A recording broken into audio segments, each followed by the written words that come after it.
Assalamualaikum adik-adik, perkenalkan nama saya Noviani, bisa dipanggil Kak Novi. Di sini Kak Novi akan memberikan informasi tentang pengetahuan, sikap, dan peran teman sebaya dengan perilaku seksual. Untuk mempersingkat waktu, yuk kita bahas selanjutnya.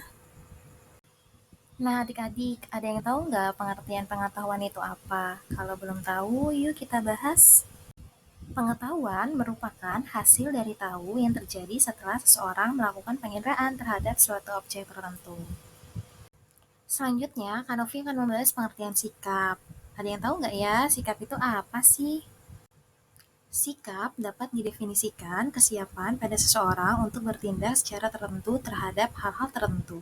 Sikap ini dapat bersikap-sikap yang positif dan dapat pula bersikap yang negatif. Nah, di sini juga kita akan membahas tentang pengertian peran teman sebaya. Adik-adik ada yang tahu nggak ya peran teman sebaya itu apa? Teman sebaya merupakan kelompok sosial yang terdiri dari orang-orang dengan usia, pendidikan, atau status sosial yang serupa. Tujuan dari peran teman sebaya adalah untuk memberikan informasi tentang dunia di luar keluarga.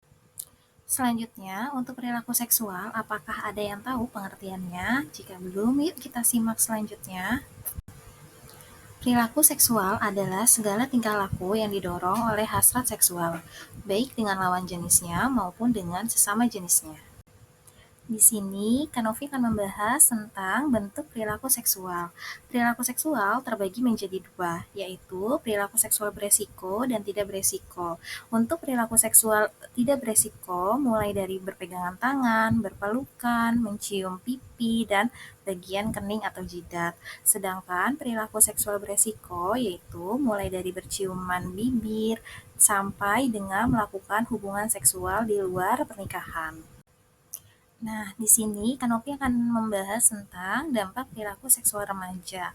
Apa aja sih dampaknya? Yang pertama, adik-adik bisa putus sekolah karena dari perilaku seksual. Yang kedua, adik-adik bisa mengalami hamil di luar nikah, bahkan sampai dengan perdarahan. Nah, selanjutnya, dampak dari perilaku seksual bisa menyebabkan depresi, penyakit menular seksual, yaitu HIV, bahkan sampai dengan kematian. Berat kan ya dampak dari perilaku seksual, maka dari itu adik-adik harus bisa menghindari perilaku seksual pada remaja ya.